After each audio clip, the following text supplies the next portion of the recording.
지난 30일 인천 SSG 랜더스필드에서 열린 2024 KBO 리그 롯데 자이언츠와 SSG 랜더스의 시즌 11차전 경기에서 롯데 자이언츠는 최악의 날을 보냈습니다. 5대11로 대패하며 주중 첫 경기를 패배로 시작한 롯데 자이언츠는 잊혀진 특급 재능 윤성빈의 부진과 기대했던 불펜 투수 최희준의 부상으로 인해 더 큰 충격에 빠졌죠. 롯데는 마운드에서의 계속되는 전력 이탈로 사상 초유의 사태를 맞이하게 되었는데요. 이와 관련된 내용 자세하게 정리해 드리겠습니다. 시청하시기 전에 구독과 좋아요는 영상 제작에 큰 도움이 됩니다.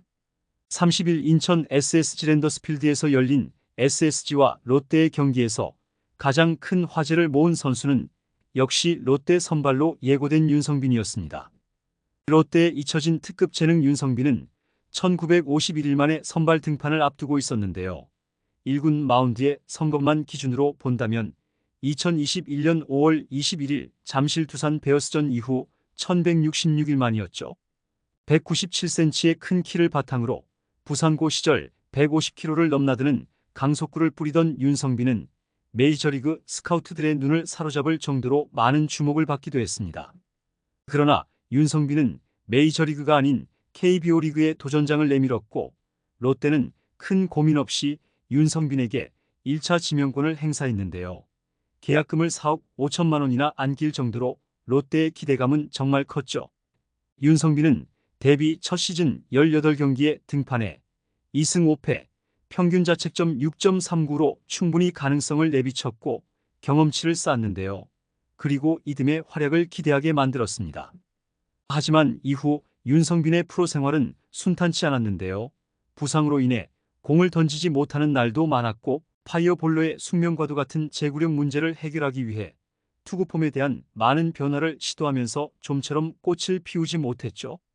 그럼에도 불구하고 롯데는 남다른 재능을 보유한 윤성빈을 포기하지 않았고 2019년 형제구단 치바롯데에 연수를 보내고 미국 드라이브라인 프로그램을 통해 잠재력을 폭발시킬 수 있도록 물심양면으로 도왔습니다. 이렇게 시행착오를 거치면서 윤성빈이라는 이름이 팬들의 뇌리에 잊혀질 때쯤 한 차례 기회가 찾아왔는데요. 바로 2021년 5월 21일 잠실 두산전이었죠. 당시 윤성빈은 불펜 투수로 마운드에 올라 최고 152km의 강속구를 뿌리며 1이닝 1볼넷 무실점을 기록했습니다. 완벽한 모습은 아니었지만 1군에서 조금 더 기회를 받을 만한 투구였는데요. 하지만 윤성빈은 곧바로 2군으로 내려가게 됐고 또다시 팬들의 기억 속에서 윤성빈이라는 이름은 조금씩 지워지기 시작했죠. 그러나 단 한 번도 1군 무대를 밟지 못했던 윤성빈에게 다시 기회가 찾아왔는데요. 바로 30일 SSG 랜더스전 선발 투수로 등판하게 된 것입니다. 김태형 감독은 경기에 앞서 선발 투수로 박진과 최희준도 생각을 했었는데 윤성빈이 2군에서 공이 좋다는 평가가 있었다. 구속은 워낙 좋지 않나. 2군에서 선발로도 조금씩 좋은 모습을 보여줬고 그래서 한 번은 기회를 줘야 하지 않나 생각했다고 기대감을 드러내기도 했죠. 그러나 뭔가 체계적으로 선발 준비가 된 건 아니었는데요. 마지막 퓨처스리그 등판에서도 3이닝을 던졌고 선발 투수의 기본 책임 이닝으로 불리는 5이닝을 던져본 적은 없었습니다. 김태형 감독은 어차피 5선발 자리가 펑크난 상황에서 여러 선수들을 실험하고 있는데 이번에는 2군에서 그래도 좋은 평가를 받은 윤성빈을 지켜보기로 한 것이죠. 1951일 만에 선발 등판한 윤성빈의 투구는 분명 나쁘지 않았는데요. 1회 선두타자 최지훈을 좌익수 전준우의 도움 속에 좌익수 파울플라이로 돌려세운 뒤 정준재를 상대로는 이날 최고 구속인 152km를 뿌리며 중견수 뜬공으로 두 번째 아웃카운트를 생산했습니다. 그런데 문제는 이후에 발생했는데요. 최정에게 우익수 방면에 뜬공을 유도했는데 이 타구가 우익수, 2루수, 1루수 사이에 절묘하게 떨어지는 안타로 연결됐고 이후 에레디아와 박성환에게 연속 적시타를 맞으면서 이 실점을 허용했죠. 실점했지만 윤성빈은 흔들리지 않았는데요. 오히려 이날 투구 중 가장 인상적인 장면을 만들어내기도 했습니다. 바로 추신수를 상대로 투볼 투스트라이크에서 무려 140km의 고속 포크볼을 위닝샷으로 던져 삼진을 잡아낸 것이죠. 그러나 직구, 포크볼의 단조로운 투구 패턴으로 2회부터는 결과도 좋지 않았는데요. 윤성빈은 시작부터 한유섬에게 스트레이트 볼넷을 내주며 흔들리더니 후속 타자 이지영에게 직구를 공략당해 투런 홈런을 맞았습니다. 그리고 오태곤에게도 스트레이트 볼넷을 내준 뒤 결국 마운드를 내려갔고 책임주자까지 홈을 파고들면서 1이닝 5실점을 기록하게 됐죠. 윤성빈에게 퀄리티 스타트를 기대하진 않았지만 너무나도 일찍부터 마운드를 내려가게 된 것은 분명 변수였는데요. 롯데는 2회부터 불펜을 가동했고 최희준을 투입해 경기를 풀어나가려 애썼습니다. 그런데 최악의 상황이 발생했는데요. 3회 투아웃까지 잘 잡아낸 최희준이 오태곤과 승부에서 3구째 슬라이더를 던진 뒤 갑작스럽게 어깨를 부여잡은 것이죠. 최희준은 곧바로 그라운드에 주저앉아 극심한 고통을 호소했고 자진해서 마운드를 내려갔습니다.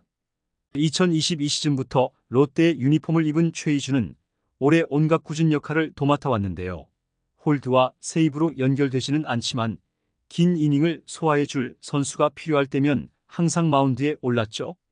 들쭉날쭉한 등판 속에서 긴 이닝을 치우는 것은 결코 쉽지 않고 김태형 감독 또한 이런 최희준의 노고를 모르지 않았기에 지난 6월 13일 키움 히어로즈전이 끝난 뒤 한 차례 휴식을 부여했는데요. 그리고 한 달이 넘어서 1군으로 돌아왔는데 결국 우려하던 상황이 발생해버린 것입니다. 롯데는 투수가 갑작스럽게 팔꿈치 또는 어깨를 잡고 내려간 것에 대한 좋지 않은 기억이 있는데요. 지난해에는 개막전에서 이민석이 팔꿈치를 잡았고 결국 토미존 수술을 받으면서 1년을 통째로 날렸기 때문이죠. 최희준은 31일 검진을 받을 예정이며 아직 정확한 진단은 나오지 않았지만 상태가 좋지 않은 것은 분명한 상황입니다. 윤성빈의 부진과 최희준의 부상은 롯데 마운드의 총체적 난국을 확인할 수 있는 대목인데요. 윤성빈은 올해 롯데에서 선발 등판한 11번째 선수였죠. 올해 롯데는 에런 윌커슨과 박세웅만이 20경기 이상 선발로 나갔는데요. 외국인 에이스인 찰리 반지는 시즌 중반 부상 탓에 15경기 출전에 그쳤고 나균아는 부진과 사생활 이슈 탓에 14경기 출전에 머물렀습니다. 가뜩이나 5선발 자리가 확실하지 않은 상황에서 두 선수의 공백을 메우려니 당연히 많은 선수들이 선발로 나갈 수밖에 없었죠. 그 결과 김진욱, 이인복, 한현희, 이민석, 홍민기, 정현수 그리고 이날 윤성빈까지 수많은 선수들이 선발로 등판했는데요. 하지만 김진욱을 제외한 나머지 선수들은 확실한 눈도장을 받지 못했거나 불펜이 더 어울린다는 판단을 받았습니다. 이제 남은 건 윤성빈 그리고 최희준 정도였지만 윤성빈과 최희준 모두가 이날 좋지 않은 하루를 보냈죠. 롯데에게 이날 패배는 단순한 1패 이상의 타격이 있었던 경기였는데요. 원조 특급 유망주 윤성빈이 오랜만에 1군 등판에서 좌절감을 느낀 것이 첫 번째로 물론 이는 다시 구슬땀을 흘리고 노력하면 개선될 수 있는 부분이라면 최희준이 어깨를 잡고 스스로 마운드를 내려간 것은 충격 그 자체였습니다. 최희준의 부상은 불펜 운영에도 큰 영향을 미칠 수밖에 없기 때문인데요. 가뜩이나 마운드에 대한 고민이 큰 상황에서 롯데는 롱 릴리프 역할을 해줄 선수를 다시 물색해야 하는 상황에 놓이게 됐죠. 팬들은 윤성빈의 부진과 최희준의 부상을 보며 우려를 표하고 있으며 롯데는 이러한 어려움을 극복하기 위해 더욱 분발해야 할 것으로 보이는데요. 앞으로의 경기에 대한 관심이 더욱 집중되고 있는 가운데 롯데 자이언츠가 어떤 해법을 찾을지 주목되고 있습니다. 이번 영상은 여기서 마치겠습니다. 재밌게 보셨다면 구독과 좋아요, 알림 설정 부탁드려요. 그럼 오늘도 시청해주셔서 감사합니다.